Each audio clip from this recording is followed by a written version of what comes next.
Hola a todos, ¿cómo están? Soy Leo Tetti, el editor de PUC y de Umbriel, y les doy la bienvenida a una nueva edición de Leo con Leo. Y hoy estamos con Tiffany Caligaris, autora de Cisne de Noche y Cristal. Es un libro que va a estar llegando a España de la mano de PUC dentro de muy, pero muy poquito. Así que bienvenida, Tiffany. ¿Cómo estás? Hola Leo, ¿todo bien? Muchas gracias por invitarme al podcast. No, por favor, por favor. Un placer tenerte por acá y la verdad que un placer también tenerte en PUC. Seguramente si alguien nos sigue en redes saben que somos amigos también, pero bueno, está bueno también tener esta primera experiencia editor-autor, autor-editor. Así que contanos, Tiffany, ¿cómo fue el proceso de escritura antes de hablar del proceso de escritura, contanos brevemente de qué va Cisne de Noche y Cristal para todos aquellos que todavía no leyeron la sinopsis ni nada.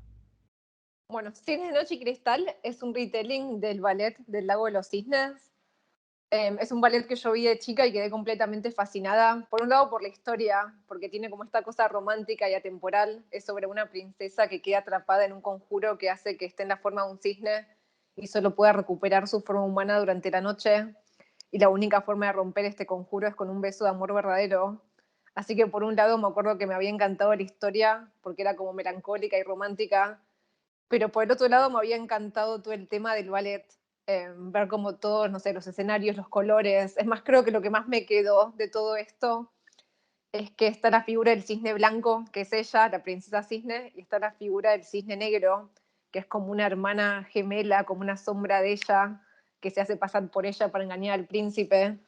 Y siempre lo que más me gustó de este ballet es como ese contraste entre el cisne blanco y el cisne negro, como uno representa, no sé, inocencia y buenas intenciones y el otro es más engañoso. Nada, creo que representa un lado que todos tenemos, un poquito de las dos en igual medida, y me encantó la idea de poder agarrar todas estas sensaciones y esto tan visual y ver cómo hacer una historia sobre esto y ver cómo poder hacer una historia donde los lectores se lo imaginen y sea parte de la historia, ya que uno no tiene como toda esa parte visual de tener un escenario. Tal cual, tal cual. Creo que es un punto súper importante lo que mencionás, porque si algo a mí me pasó mientras leía Cisne de Noche y Cristal es que es un libro muy gráfico, los colores tienen muchísima presencia, y de vuelta este juego entre lo blanco y lo negro, el yin y el yang, creo que es un tema de lo bueno y lo malo que está presente en todas las culturas, en todas las religiones y demás. Me parece como súper interesante traerlo, pero de la mano de la figura del cisne blanco y el cisne negro. Contanos un poco cómo fue el proceso de escritura de este libro, porque por otra parte es tu primer libro middle grade, es decir, para lectores de 10 años en adelante, que es como un nuevo público para el que estás escribiendo. ¿Cómo fue el proceso de escritura de esta novela? Fue todo un proceso nuevo, porque como decís, fue mi primer middle grade, que es para un público un poquito más chico de lo que suelo escribir. Fue mi primer retelling, nunca había escrito un retelling antes. Y me acuerdo que salió todo en base a una conversación que habíamos tenido con vos de si pudiera contar con mi propia versión de algún cuento clásico o algún cuento que todos, la mayoría conozcamos, cuál sería. Y me acuerdo que lo primero que me vino a la cabeza fue El Lago de los Cisnes, pero porque es una historia que se quedó conmigo desde chica y que la vi en ese formato de ballet y no podía esperar a ver cómo hacer eso un libro, cómo crear un mundo basado en eso. Así que me acuerdo que lo primero que hice fue pensar en... Bueno, para mí los retellings es como que tenés que encontrar el corazón de la historia y conservar ese corazón, pero ponerlo como en un cuerpo distinto, un cuerpo nuevo, que sea una nueva manera de contar esa historia a un público nuevo de una manera nueva. Así que lo primero que quise hacer fue pensar cuál era el corazón, que para mí era como todo ese contraste entre el cisne blanco y el cisne negro, y el tema de la identidad, y el tema de los roles, y qué pasa cuando alguien nos pone en un rol que no nos gusta, si lo aceptamos o si tomamos nuestras propias decisiones. Así que fue un poco encontrar primero como qué era lo que más me atraía de la historia, después pensaba una historia nueva que pudiera ir mano en mano y cómo crear un mundo basado en todo esto que ahí me había quedado del ballet. Y me acuerdo que lo primero que hice fue me puse, yo generalmente siempre cuando me inspiro soy de caminar, de escuchar música, es como se me van arrancando escenas e ideas. Así que me acuerdo que puse una canción que se llama Swan Song de Dua Lipa, que es una película que se llama Alita, y me la puse en los auriculares y salí a caminar con mi perro y estuve como una hora caminando, escuchando esta canción tipo repeat, repeat, repeat, pensando en todo esto y de alguna manera es como que pude ver toda la historia desplegándose en mi cabeza, no en detalle, pero sí a dónde quería empezar y qué temas quería tocar y dónde terminar y la última escena del libro. Así que ese fue como el primer acercamiento que tuve con la historia. Buenísimo, buenísimo. Me parece Tiffy súper interesante y con esto los lectores se pueden dar una idea de lo que van a poder encontrar en Cisne de Noche y Cristal, que además aprovecho a comentar que es un libro que estéticamente es hermoso, tiene muchas ilustraciones en el interior, en los inicios de cada capítulo. Contanos un poco, Tiffy, cómo fue la selección de qué cosas ilustrar y también un poco sobre Sebas Jacobino, que es el ilustrador que ya ha trabajado con vos en el pasado. Contanos un poco de eso. Sí, Seba Jacobino es un ilustrador increíble. Tuve la suerte de poder trabajar con él con mi primer libro, Lesat, y desde ahí con mis dos sagas que siguieron. Y lo que tiene Sebas es que maneja la paleta de colores de manera increíble. Es un artista que tiene un estilo propio, que tiene una marca propia, que me confío mucho en él en la manera en que él interpreta lo que yo le digo y mezcla los colores, pero también es un artista que siempre me escucha, siempre es muy colaborativo con él. Siempre nos encontramos a mitad de camino en lo que yo le digo, que yo me imagino y lo que yo quiero que el lector sienta, y él es como que resuelve todo eso con su propio estilo y nada, y sabe mucho mejor que yo qué tipo de colores usar. Así que yo a veces le doy sugerencias y si me dicen, no, pues esto no va a funcionar por tal cosa, entonces como que siempre tratamos de ponernos de acuerdo en, nada, en lo que funcionaría. Pero me encantó trabajar con él en la tapa. La portada de este libro es una de mis favoritas de todos mis libros porque es hermosa. Creo que transmite exactamente lo que el lector va a encontrar en la página. Y después para cada capítulo hay como una pequeña ilustración y eso yo le fui dando opciones, dos o tres opciones de cosas que resaltan en cada capítulo, de pequeñas escenas, y fuimos viendo con él, nada, cuál sería la ideal o cómo quedarían para que cada capítulo tenga como una identidad propia. Coincido, coincido. La verdad que tiene mucha identidad y la cubierta es preciosa, es mágica, te remite a cuento clásico, a magia, a oscuridad y luz, porque la verdad que hace un juego súper interesante entre la luz y la oscuridad, luces y sombras, así que desde ahí me parece súper, súper linda. Ya quiero que el libro esté a la venta en España, que todos lo puedan leer. Tiffany, ahora vamos a hablar un poco más de vos como autora. Contanos cómo fue que llegaste a escribir. Sabemos que estudiaste una carrera que es abogacía, pero te convertiste en una de las autoras de literatura juvenil de Latinoamérica con más llegada, con más éxito, y la verdad que tus libros están llegando a todas partes del mundo. ¿Cómo fue ese camino para llegar de la abogacía a la escritura para jóvenes con una dosis de fantasía súper alta? Siempre me encantó escribir, o sea, escribo desde que tengo memoria. De chica es algo que me encantaba. Empecé escribiendo fanfictions de Sailor Moon, que me encantaba de chica. Historias cortas, poemas, canciones. Tuve una época también cuando tenía 12, 13 años que había leído El llamado de la selva de Jack London, que es un libro que está contado desde el punto de vista de un perro de Bach. Y ahí me di cuenta que uno podía escribir historias desde el punto de vista de animales y tuve como toda una época donde escribía, a mí me encantan los caballos, y escribí un montón de historias en ese momento, tipo protagonizadas por un caballo. Era como una manada de caballos salvajes que tenían que atravesar como una montaña, ir a todo el viaje que hacían. Y a partir de ahí es como que siempre me quedó como hobby, como algo que disfrutaba hacer en mis tiempos libres. Cuando terminé el secundario, nada, me decidí por derecho porque era algo que capaz era un poco más práctico, como que no, o sea, siempre me gustó escribir, pero no es que me planteé ser una autora, era algo que hacía porque disfrutaba de hacer. Así que terminé estudiando abogacía, que tenía mucho de también, de saber redactar bien, mucho de leer, que son cosas que me gusta hacer, cero matemática, que soy muy mala. Y durante la carrera siempre estuve, nada, escribiendo, era como mi refugio creativo. Cada vez que tenía tiempo libre escribir. Y casi en tercer año de la facultad empecé a escribir El ESAT, que fue mi primera novela publicada. Tenía como la historia de esta chica que se llama Dara, que es mitad elfo, mitad humana, y necesitaba escribirla. Es como que tenía todas estas escenas y tenía diálogos en mis cuadernos de apuntes, y en algún momento me decidí a escribirla y por algún milagro lo tenía pensado como una trilogía que iba a estar en mi biblioteca impreso, nada, por mí, para saber que yo escribí esa historia.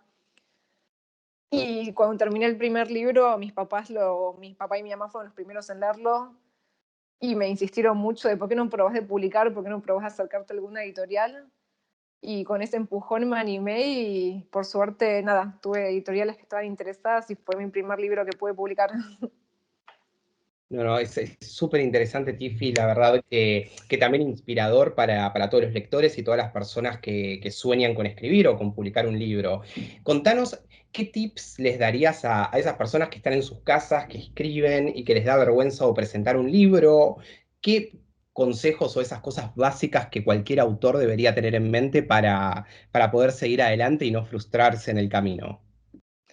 Yo creo que a mí lo que más me ayudó sin saberlo, viéndolo ahora, es que siempre escribí para mí, siempre escribí ese libro que quería leer, pero que no encontraba, siempre escribí algo que a mí me resultaba atractivo sin pensar, no sé, en qué género entra, en qué mercado entra, cómo hago para que una editorial lo publique. Creo que es importante partir desde un lugar donde uno lo hace por placer, por gusto, porque es algo que, nada, que está en la cabeza y te estalla y necesitas ponerlo en una hoja y recién ahí, una vez que tenés la historia, que es la historia que querés contar y que, nada, y que uno la trabaja y la mejora, porque es un proceso bastante largo, si uno se siente cómodo, probar de acercarse a editoriales, de estar en concursos literarios. Pero nada, creo que es algo que uno lo disfruta más porque es un proceso que puede ser muy largo y puede ser muy frustrante a veces si uno recibe respuestas negativas. Siempre recordar que es algo que uno hace por gusto y no porque está como esa obligación de querer publicarlo. Yo creo que ahí acabas de dar con la clave y para mí eso en un libro final se nota mucho cuando un autor lo escribió por gusto, porque es lo que lo apasiona. Creo que, por ejemplo, en todos tus libros queda claro que sos un amante de la magia, incluso de los cuentos de hadas, porque de alguna u otra manera todos esos elementos están representados en tus libros de distintas maneras, ya sea en Lesat, en Witches, Sinfonía y ahora en Cisne de Noche y Cristal. Pero bueno, y Tiffy, volviendo un minutito a Cisne de Noche y Cristal. ¿Qué nos puedes contar de los protagonistas de la historia, sin spoilers, pero qué nos podrías contar en líneas generales de ellos? La protagonista se llama Alexina Bell. Alex es una chica de 13 años que le encanta el ballet, pero también es más que eso, es una chica que creo que tiene una gran parte de cómo era yo cuando tenía esa edad. Me acuerdo que antes de empezar a trabajar en el personaje de ella, que empezó a tomar forma, empecé a sacar un montón, no sé, de agendas, de recuerdos míos, de quién era yo a esa edad para poder conectar más con ella. Y con el tema del ballet, yo siempre me gustó el ballet, nunca hice ballet en mi vida porque nada, no tengo ni la disciplina ni la flexibilidad, pero siempre es algo que me encantó ver.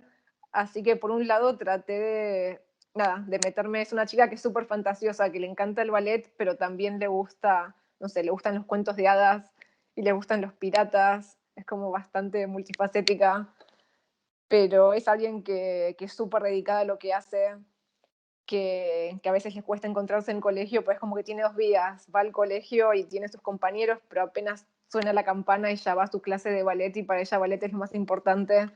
Entonces, nada, es alguien que no siempre encaja, pero que tiene muy en claro lo que le gusta. Así que esa es Alex, que sería la protagonista. Y después puede que haya un vecino llamado Harry, que es el chico que le gusta a ella, que nada, siempre me pareció divertido ver esos primeros amores, cuando uno tiene esa edad, qué pasa cuando hay un chico que nos gusta. Y después de mis personajes favoritos, esta historia pasa en Bristol, que es una ciudad en Inglaterra, pero también después pasa en un mundo fantástico llamado Lucelle, que ella cae a un lago cerca de su casa en el parque, está practicando y se tropieza y cae al lago y llega hasta el fondo del lago y cuando vuelve a emerger se da cuenta que está en un lugar completamente distinto que no reconoce y es un lugar nada, que tiene como una paleta de colores bastante especial y tiene magia y hay una familia con juradores donde están estos hermanos que se llaman Glorian y Lindy y nada, tienen como personalidades muy carismáticas y son personajes que me encantó hacer. Buenísimo, buenísimo, Tiffy. Y antes de dejarte liberada, te voy a hacer una última pregunta, porque todos sabemos que detrás de cualquier gran autor hay un gran lector. ¿Cuáles fueron esos libros o que te marcaron tu vida, o incluso autores de ahora que te gustan, que admirás su estilo y demás? Contanos un poco eso para ir cerrando esta entrevista. De más de chica arranqué, siempre digo, Tolkien fue como el autor que me metió dentro del género, El Hobbit fue el libro, fue como mi agujero del conejo de Alicia que caí adentro de este género y nunca volví a salir. Harry Potter, que lo leí a los 11, el primero, justo cuando Harry también tiene 11, fue el libro que me inspiró a querer escribir mis propias historias, fue ese libro que, nada, me deslumbró tanto que dije, wow, si alguien puede hacer todo esto, no estaría genial poder hacer yo mis propios mundos. Y después más actuales, me gusta mucho Victoria Schwab. Soy muy fan de Una magia más oscura y de Esa canción salvaje. También me gusta mucho Leigh Bardugo. Tiene como las historias de ella, tienen como una humanidad re especial, además de que crea mundos fantásticos. Me gusta mucho Sarah J. Maas por el romance y porque tiene estrategias de batalla que son increíbles. Es como que yo creo que en otra vida fue una general o algo, porque la verdad que tiene estrategias muy buenas. Todas sus escenas de acción es como que siempre me llenan de adrenalina. Y después también, más actual, de Taylor Jensen Reid. No hay un solo libro de ella, creo que haya leído, que no me haya encantado.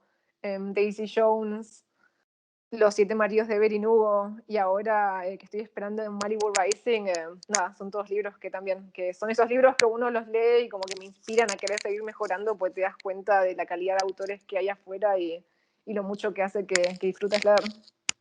Tal cual, tal cual. Yo creo que está bueno siempre recordar la magia de las historias y de los buenos libros, y más en estos momentos tan particulares que está viviendo todo el mundo, que creo que los libros son lo único que nos salva y nos ayudan a estar tranquilos, ¿no? Bueno, Tiffy, ¿le querés dejar un mensaje a tus lectores antes de cerrar con esta entrevista? Mandarles un beso enorme, ojalá que les guste Cisne, que le den una oportunidad y nada, muchísimas gracias, pues gracias a mis lectores es que todavía estoy acá pudiendo publicar libros todos los años, así que muchísimas gracias y ojalá les dé una oportunidad a Cisne y les guste.